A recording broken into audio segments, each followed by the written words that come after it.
नमस्कार दोस्तों, आप लोग का कमेंट के साथ हम लोग आ गए हैं एक टॉपिक को लेकर, फार्माकोलॉजी का टॉपिक जो इमरजेंसी ड्रग से बेहतरीन टॉपिक है। आप लोग को इमरजेंसी मेडिकेशन जो क्रैश ट्रॉली है, क्रैश ट्रॉली का जो पहला ड्रग्स है वो एट्रोपिन सल्फेट।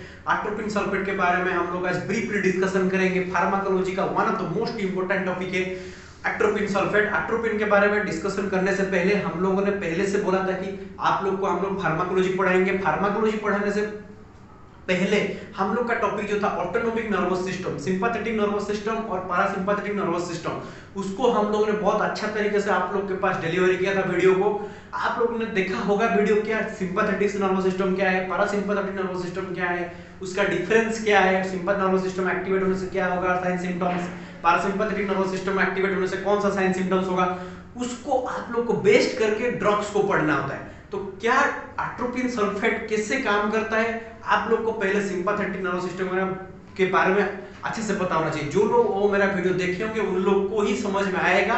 मैं पहले से खुल के बोल रहा हूँ, जो लोग वो समझ में, जो लोग उनको नहीं समझ में आया सिंपैथेटिक नर्वस सिस्टम क्या है, पैरासिम्पैथेटिक नर्वस सिस्टम क्या है, उन लोग को ये टॉपिक समझ में नहीं आएगा। तो प्लीज जाके वो वीडियो पहले देखिए, उसके बाद ये वीडियो देखिए, तब जाके आप लोग को एट्रोपिन सल्फेट के बारे में समझ में आएगा। तो हम लोग का आज का टॉपिक है एट्रोपिन सल्फेट।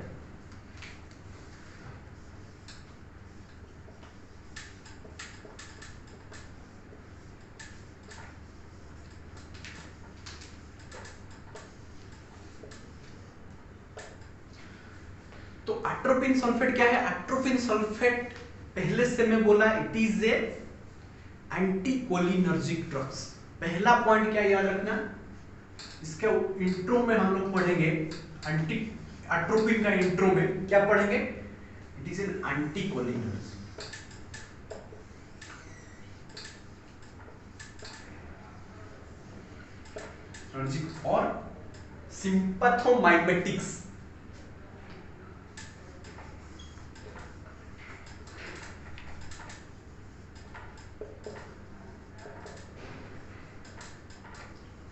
और इसे क्या बोलते हैं, एड्रिनर्जिक। और क्या बोलते हैं, एंटी मस्कार्निक।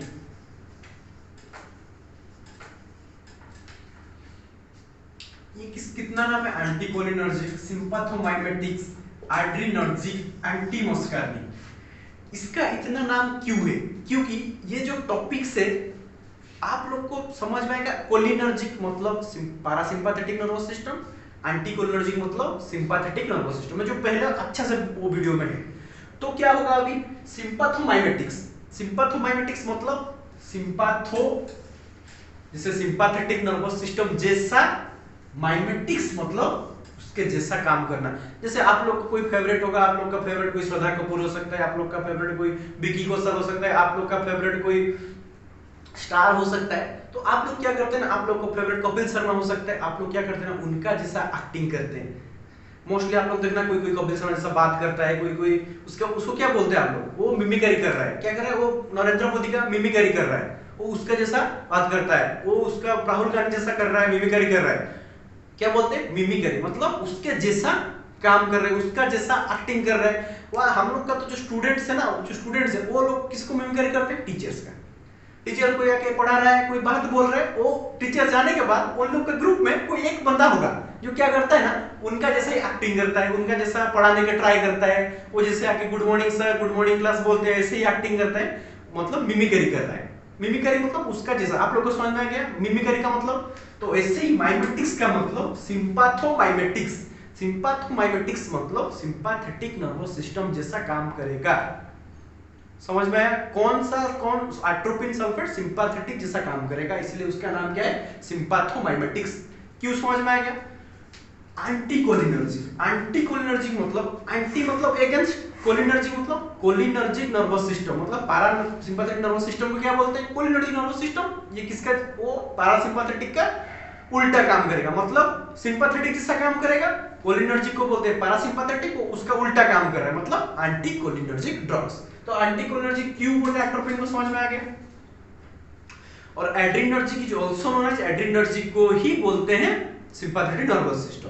और क्या बोला, एंटी मस्कार्निक। एक मस्कार्निक रिसेप्टर साइड होता है, उसका 5 रिसेप्टर साइड होता है मस्कार्निक का, M1 M2 M3 M4 और M5 करके। वो भी किसका जैसा काम करता है, सिंपैथेटिक जैसा, पैरासिम्पैथेटिक जैसा काम करता है मस्कार्निक, और ये उसका उल्टा काम करता है, इसलिए उसको क्या बोलते हैं, एंटी मस्कार्निक ड्रग्स। तो आप लोग को नाम समझ में आ गया। उसे एट्रोपिन सल्फेट किसका जैसा काम करेगा, पहला anticholinergic, second sympathomimetics, third anti muscarinic, fourth adrenergic.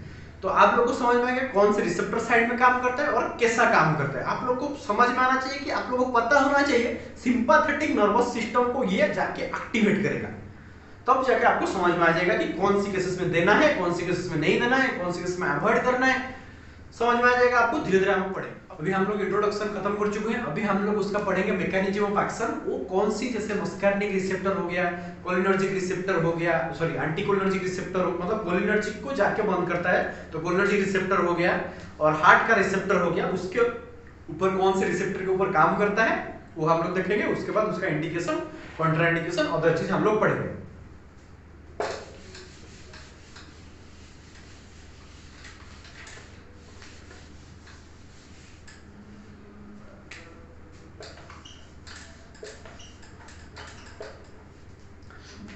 MOA मतलब mechanism of action. Mechanism of action मतलब वो जो एट्रोपिन सल्फेट है कैसे काम करता है। मैं पहले ये आपको कई बार बोल चुका हूँ ये सिंपैथेटिक जैसा काम करता है, तो सिर्फ हम लोग पॉइंट को लिख लेंगे। आप लोग को मैं अच्छे से डिस्क्राइब कर चुका हूँ कि कैसे ये काम करता है, फिर भी मैं बोल दे रहा हूँ। पहला क्या, ये कैसे काम करता है, सिंपैथेटिक जैसा।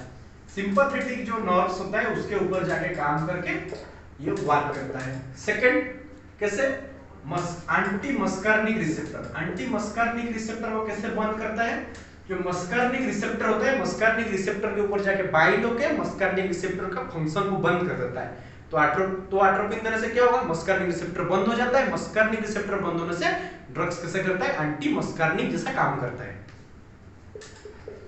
हार्डली हार्ट के जो रिसेप्टर साइड होता है, हार्ट के रिसेप्टर को ऊपर डायरेक्टली एक्ट करके हार्ट रेट को क्या करता है, बढ़ा देता है।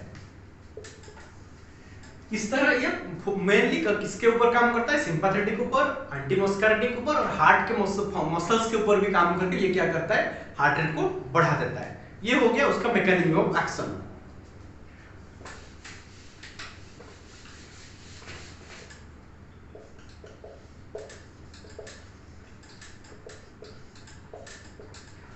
अभी हम लोग पढ़ेंगे इंडिकेशन। इंडिकेशन मतलब कौन सी केसेस में हम लोग एट्रोपिन सल्फेट को दे सकते हैं, कौन सी केसेस में हम लोग एट्रोपिन सल्फेट को यूज करते हैं। फर्स्ट कौन सी केस में यूज करते हैं, ब्राडिकार्डिया।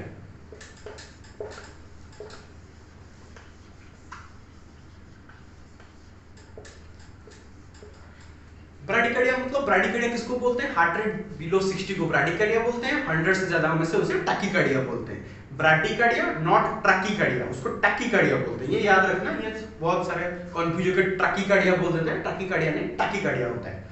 ब्राडिकार्डिया मतलब हार्ट रेट 60 से बिलो हो गया है, हार्ट फंक्शन नहीं कर पा रहा है, हार्ट रेट स्लो हो रहा है, कभी भी पेशेंट सडन कार्डियक अरेस्ट हो सकता है, तब क्या करते हैं ना, हार्ट रेट को मेंटेन करने के लिए एट्रोपिन सल्फेट देते हैं। तो एट्रोपिन सल्फेट कैसे हार्ट रेट को बढ़ाता है, मैं पहले से बोल चुका हूं, ये सिंपैथेटिक नर्वस सिस्टम से काम करता है, सिंपैथोमाइमेटिक्स होता है, हार्ट रेट के हार्ट के मसल के ऊपर काम करता है और डायरेक्ट सिंपैथेटिक को एक्टिवेट करके हार्ट रेट को बढ़ा देता है। ये कौन सा हो गया, ब्राडिकार्डिया को ठीक किया। अभी क्या देखेंगे, सेकंड पॉइंट। सेकंड पॉइंट क्या है, सेकंड पॉइंट कौन सी केसेस में देते हैं, फिजियोस्टिग्माइन और नियोस्टिग्माइन पॉइजनिंग के केसेस में।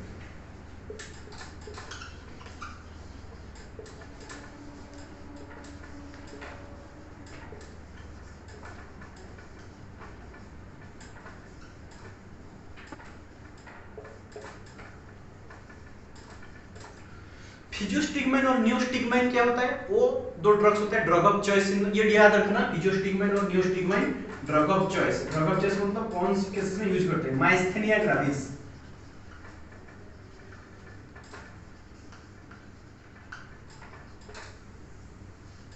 माइस्थेनिया ग्रेविस जो है वो ऑटोइम्यून डिसऑर्डर है। ऑटोइम्यून डिसऑर्डर में माइस्थेनिया ग्रेविस क्या होता है, ऑटोइम्यून डिजीज में माइस्थेनिया ग्रेविस जो एसिटिलकोलाइन रिसेप्टर होता है वो डैमेज हो जाता है। एसिटिलकोलाइन रिसेप्टर डैमेज होने की वजह से क्या होता है ना, जो मसल कोऑर्डिनेशन, मसल मूवमेंट नहीं हो पाता है, मसल का कोऑर्डिनेशन नहीं रहता है, उसके ऊपर ये सब काम करता है। ये क्या होता है, ये होता है माइस्थेनिया ग्रेविस का ड्रग ऑफ चॉइस क्या होता है, फिजियोस्टिग्माइन और नियोस्टिग्माइन।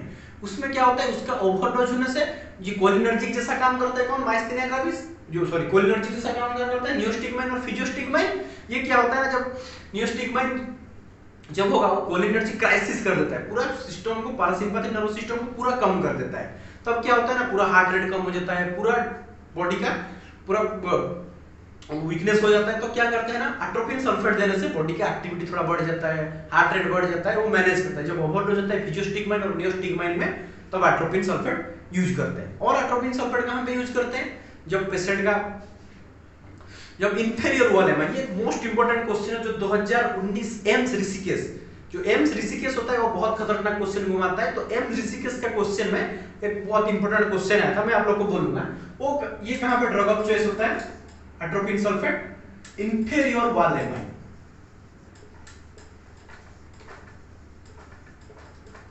ये बहुत इंपोर्टेंट क्वेश्चन है नॉर्सेट के बेसिस में, nursing officer recruitment common eligibility test 5.0। ये जो अगली सितंबर में होने वाला है वो इंपोर्टेंट क्वेश्चन है। ये क्वेश्चन 2019 एम्स ऋषिकेश में आया था कि drug of choice in case of the inferior wall MI, MI मतलब मायोकार्डियल इंफ्राक्शन, वो केसेस में हम एट्रोपिन सल्फेट नहीं देते क्योंकि उसमें तो हार्ट रेट ज्यादा होता है, कभी भी ब्लड वेसल जो रप्चर हो सकता है। फिर भी हम लोग क्या करते हैं ना, इंफीरियर वॉल एमाई में, हर एमाई में जितना टाइप्स का भी इंफीरियर वॉल एमाई हो गया, एंटीरियर वॉल एमाई हो गया, पोस्टीरियर वॉल एमाई हो गया, उसमें एट्रोपिन सल्फेट कॉन्ट्राइंडिकेटेड है क्योंकि एमआई मायोकार्डियल इंफ्राक्शन में सिंपैथेटिक जैसा मेडिसिन देने से पूरा मायोकार्डियल मसल रप्चर होने का चांसेस है। लेकिन इंफीरियर वॉल केसेस में क्या देते हैं, ड्रग ऑफ चॉइस होता है एट्रोपिन सल्फेट। क्यों atropine sulphate drug of choice होता है, क्योंकि जो इंफीरियर वॉल, ये एक देख लीजिए, ये आपका हार्ट है,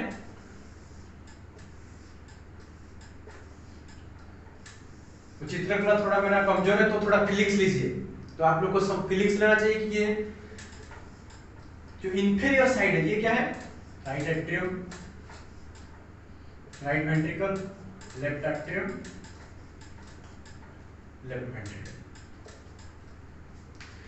ये देखिए जो ये इंफीरियर पार्ट है, इंफीरियर वॉल एमाई मतलब इंफीरियर पार्ट का जो है वहां पे ब्लड सप्लाई कम होकर नेक्रोसिस हो गया है। तब इंफीरियर वॉल एमाई में क्या होता है ना, इधर ना भागस नर्व सप्लाई होता है।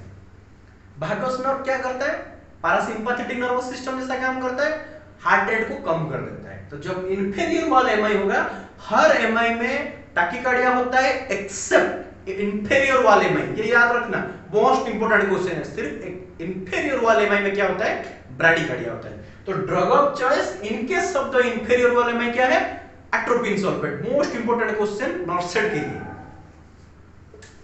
ये हो गया इंफीरियर वॉल एमआई। और क्या है इंडिकेशन,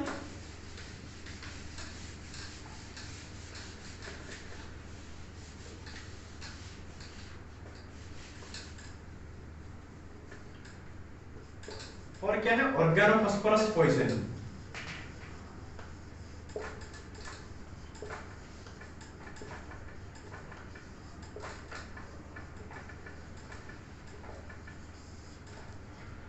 ऑर्गेनोफॉस्फोरस पॉइजनिंग और है मशरूम पॉइजनिंग।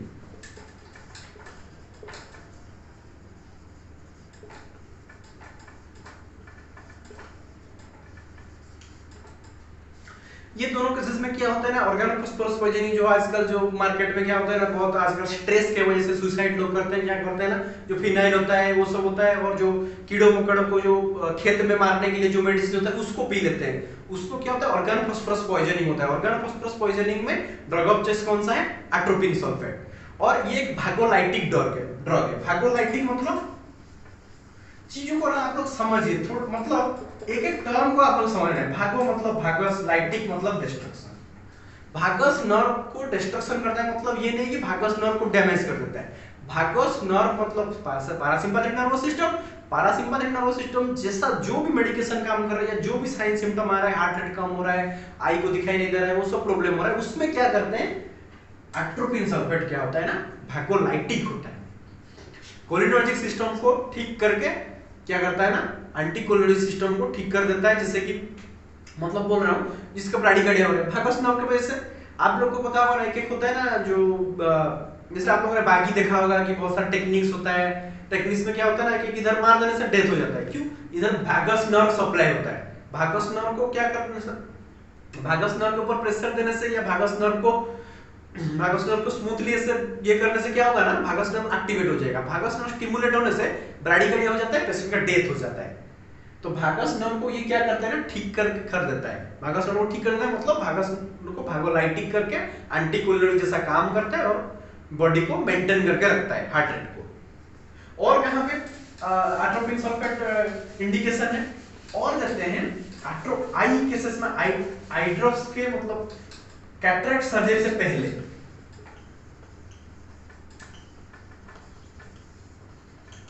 कैटरेक्ट सर्जरी हो गया, और ये क्यों देते हैं, ये एक माइग्रेटिक्स ड्रग है।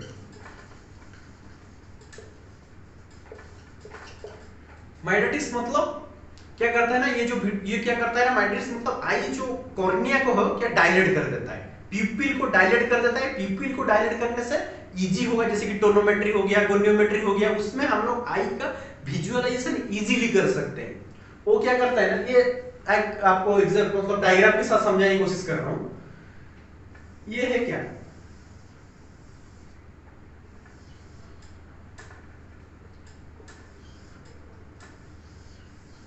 ये प्यूपिल, ये आइरिस मसल।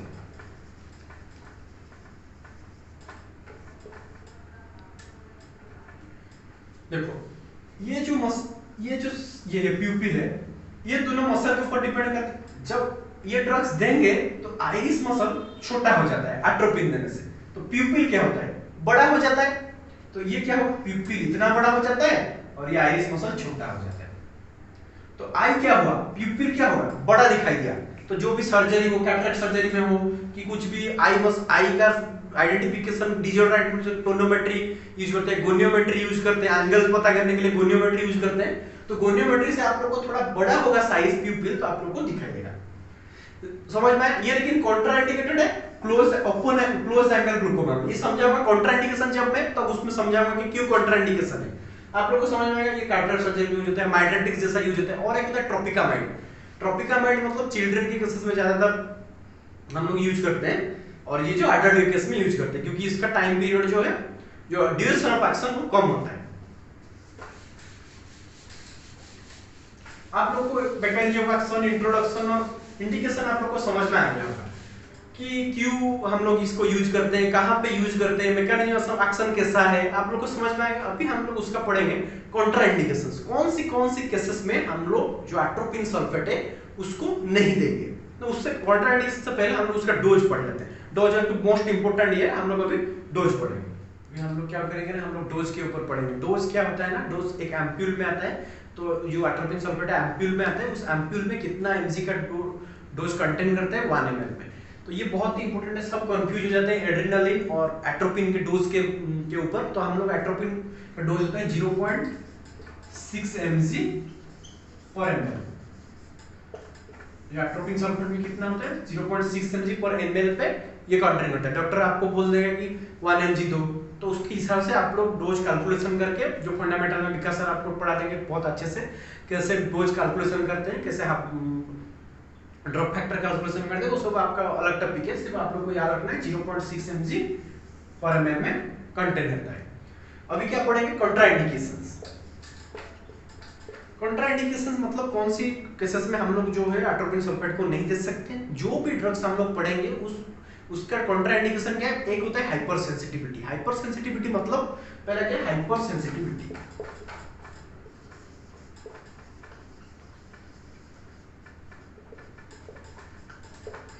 हाइपर सेंसिटिविटी मतलब एलर्जिक रिएक्शन। एट्रोपिन सल्फेट देने से किसी भी ड्रग्स का कॉन्ट्राइंडिकेशन हो, आप लोग हाइपर सेंसिटिविटी लिख सकते हो, क्योंकि हाइपर सेंसिटिविटी मतलब कुछ भी ड्रग्स का अगेंस्ट पे एलर्जिक हुआ तो एलर्जिक कंडीशन में हम लोग क्या करते हैं, उस ड्रग्स को अवॉइड करते हैं, होता है हाइपर सेंसिटिविटी। और कौन सी केसेस में एट्रोपिन नहीं देते, प्रेगनेंसी केसेस में, और लैक्टेशन जो होता है, लैक्टेटिव मदर्स होते हैं, उनके केसेस में भी हम लोग क्या करते हैं ना,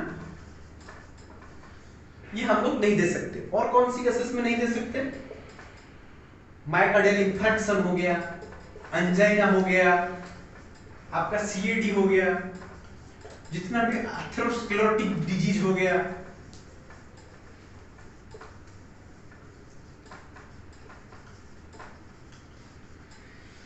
जितना भी एथेरोस्क्लेरोटिस जो है, एंजाइना हो गया, मायोकार्डियल इंफ्राक्शन हो गया, उस केसेस में क्यों नहीं देंगे? क्योंकि ये जो उसमें तो ऑलरेडी हार्ट रेट बढ़ा हुआ होता है, तब हम लोग उस केसेस में हम लोग दे देंगे तो क्या होगा ना, हार्ट का जो मसल्स है, मायोकार्डियल मसल है, वो रप्चर हो जाएगा, पूरा पेशेंट का कंडीशन बहुत खराब हो जाएगा। सोचो आपका मायोकार्डियल इंफ्राक्शन हुआ है, पेशेंट का तो हार्ट रेट 200-250 होगा, फिर भी आप लोग क्या करते हैं, एट्रियल फिब्रिलेशन है, एट्रियल फ्लटर है, आप लोग क्या करते हैं, एट्रोपिन देंगे तो क्या होगा पेशेंट का हालत, पेशेंट मर जाएगा।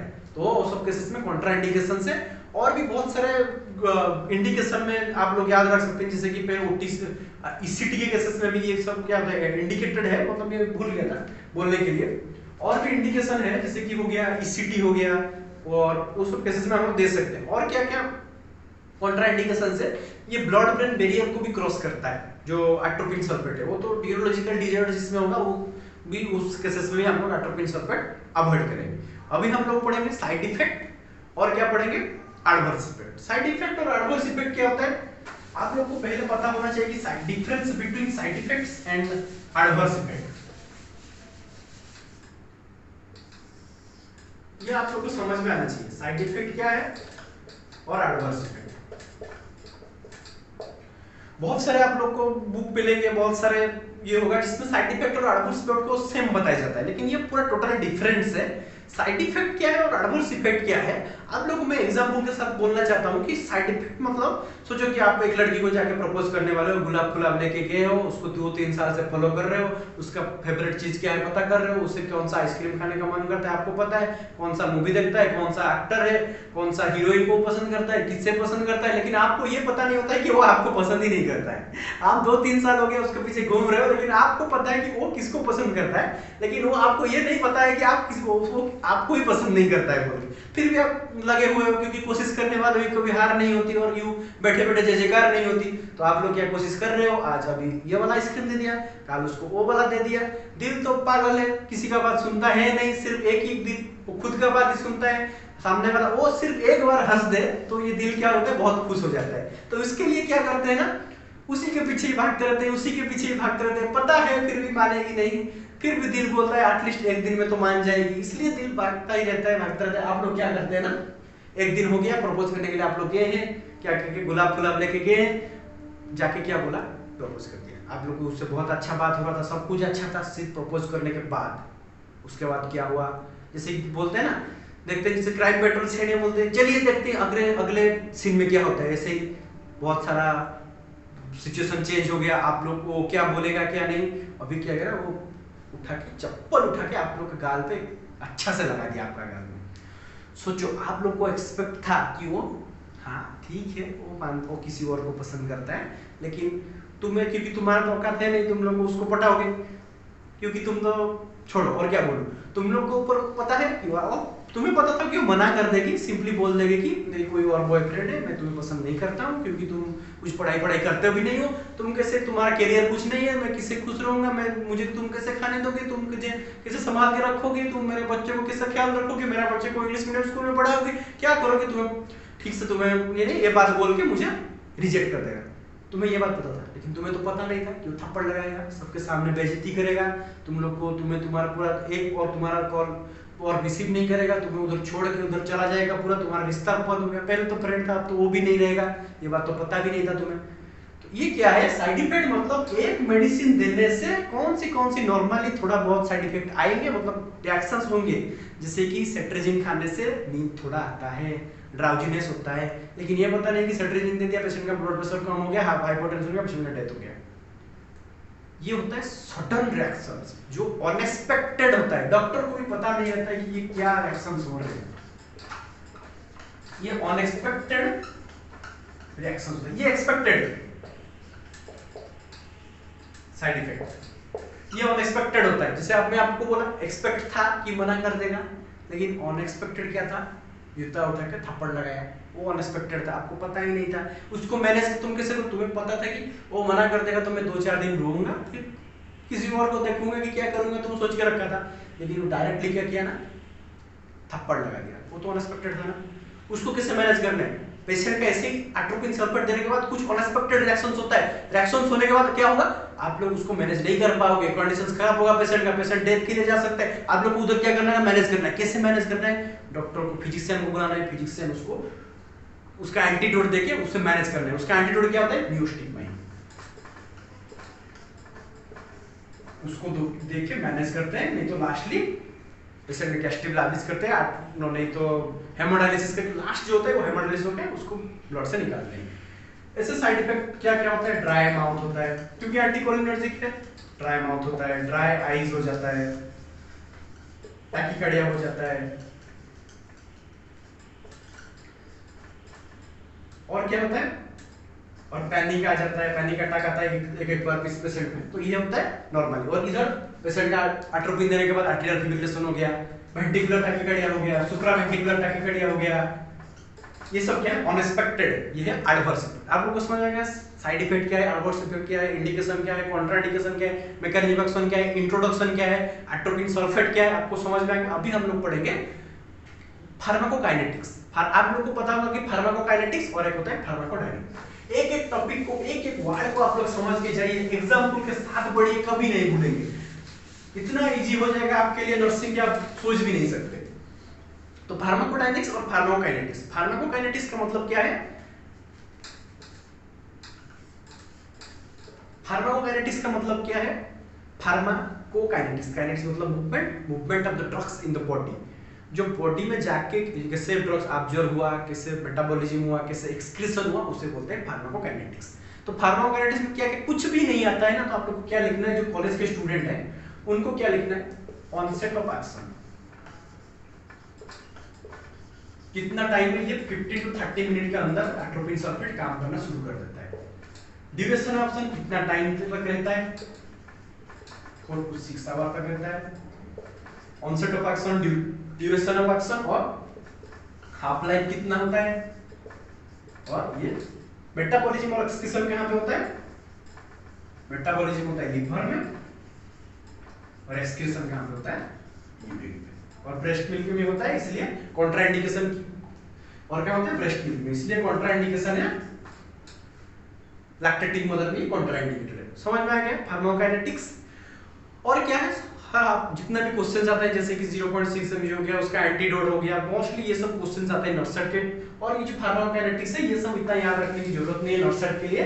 सिर्फ इतना याद रखना है कि ऑनसेट ऑफ एक्शन कितना होता है, कितना टाइम के अंदर काम करता है, एंटीडोट क्या है, इंडिकेशन कहां पे है, कॉन्ट्राइंडिकेशन कहां पे है, आईडी कहां पे देते हैं। और नर्सिंग रिस्पांसिबिलिटी जो स्टूडेंट्स है first second year third year fourth year के, उनके लिए नर्सिंग रिस्पांसिबिलिटी बता दे रहा हूं। जैसे कि एट्रोपिन सल्फेट देने के टाइम पे हार्ट रेट को मॉनिटर करना है, ऑल वाइटल्स को देखना है, यूरिन को कितना हो रहा है कि नहीं हो रहा है देखना है, ड्राई माउथ हो रहा है कि नहीं देखना है, फ्रीक्वेंटली पेशेंट का मॉनिटरिंग करना है, यूरिनरी पैटर्न को मॉनिटरिंग करना है। वो सब नॉर्मली जनरल नर्सिंग रिस्पांसिबिलिटी होता है, वो एट्रोपिन सल्फेट देने से ये सब असेस करना है। ये आप लोग को समझ में आ गया। छोटा मोटा बहुत टॉपिक था एट्रोपिन सल्फेट के बारे में, हम लोग ब्रीफली बताने के लिए कोशिश किया। और भी बहुत सारे कॉन्ट्राइंडिकेशंस होते हैं, जैसे ओपन एंगल ग्लूकोमा हो गया, सॉरी क्लोज एंगल ग्लूकोमा हो गया, वो भी बहुत सारे, मतलब ये 2-3 घंटा का टॉपिक है। एट्रोपिन सल्फेट मिनिमम 3 आवर्स का टॉपिक है। आप लोग ऑफलाइन में मिलेंगे तो हम लोग कभी आप लोग को पढ़ाएंगे, 3 घंटे का टॉपिक है।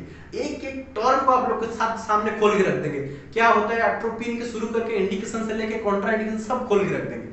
सिर्फ हम लोग का वीडियो के लिए जितना भी हो सकता है आप लोग के लिए छोटा सा वीडियो से आप लोग का इंडिकेशन, कॉन्ट्राइंडिकेशन, कॉन्सेप्ट के साथ, रेशनल के साथ, क्यों इसमें देते हैं, क्यों उसमें नहीं देते हैं, ये सब आप लोग के सामने जितना हो सका हम लोग की तरफ से आप लोग के लिए एक छोटा उपहार समझ के आप लोग पढ़ लीजिए। और आप लोग का क्या है, और भी उसके बाद हम लोग का फार्माकोलॉजी का टॉपिक धीरे धीरे आएगा। Adrenaline, non adrenaline, dopamine, dobutamine, जितना भी ड्रग्स है, calcium gluconate, potassium hydrochloride, potassium chloride, जो भी जितना भी है, हाइपरटोनिक सॉल्यूशन हो गया, हाइपरटोनिक सॉल्यूशन के साथ कैसे मैनेज करते हैं, डायबिटिक कीटोसिडोसिस पेशेंट का इमरजेंसी बेसिस में कैसे मैनेज करते हैं, इमरजेंसी प्रोसीजर क्या क्या होता है, वो सब धीरे धीरे आपके सामने हम लोग बेस करेंगे। तो ये हो गया हम लोग का एट्रोपिन सल्फेट, आप लोग को शायद समझ में आ गया होगा। और एक मैं क्वेश्चन पूछ रहा हूँ आपको, जो आप लोग को कमेंट दे देना कि एट्रोपिन सल्फेट का एक कॉन्ट्रा इंडिकेशन बोल देना, कॉन्ट्रा इंडिकेशन एक एट्रोपिन सल्फेट का लिख लेना कमेंट में, तो हम लोग को भी अच्छा लगेगा कि आप लोग हम लोग का वीडियो पूरा देख रहे हैं। कॉन्ट्रा इंडिकेशन एक लिख देना एट्रोपिन के क्वेश्चंस, हम लोग को भी अच्छा लगा। हम लोग इतना आप लोग के लिए मेहनत कर रहे हैं, आप लोग का कुछ तरफ से कुछ आंसर होगा तो हम लोग को समझ में आ जाए कि हाँ आप लोग को टॉपिक समझ में आया। तो हम लोग आगे अगले वीडियो में उसका जो समझ में नहीं आया वो भी कमेंट कीजिए, हम लोग उसको क्लियर करने के लिए ट्राई करेंगे। ये जो आईसीयू में हो गया, कार्डियक अरेस्ट केसेस में हो गया, सीपीआर देने का टाइम पे हो गया, वो सब एट्रोपिन सल्फेट बहुत यूज होता है, उसका बहुत यूजेस है। तो आप लोग थोड़ा हम लोग का वीडियो देखिए, सब जो समझ में नहीं आया वो कमेंट कीजिए और इसका आंसर भी नीचे कमेंट कीजिए। आप लोग को वीडियो कैसा लगा, हम लोग का एक्सप्लेनेशन, आप लोग का कुछ भी प्रॉब्लम हो रहा है, आप लोग क्या कीजिए ना, नीचे आप लोग का कमेंट बॉक्स होगा, कमेंट बॉक्स में आप लोग क्या उसका ऊपर आप लोग बताइए वीडियो कैसा हो रहा है और क्या कुछ ज़्यादा अच्छा हो सकता है, उसके बारे में भी कमेंट कीजिए। तो थैंक यू सो मच, और इतना ही हम लोग का टॉपिक रखते हैं। अगली बार अगली वीडियो में आप लोग कुछ नया टॉपिक के साथ अगली वीडियो में एड्रेनालिन के साथ मिलेंगे। Thank you so much.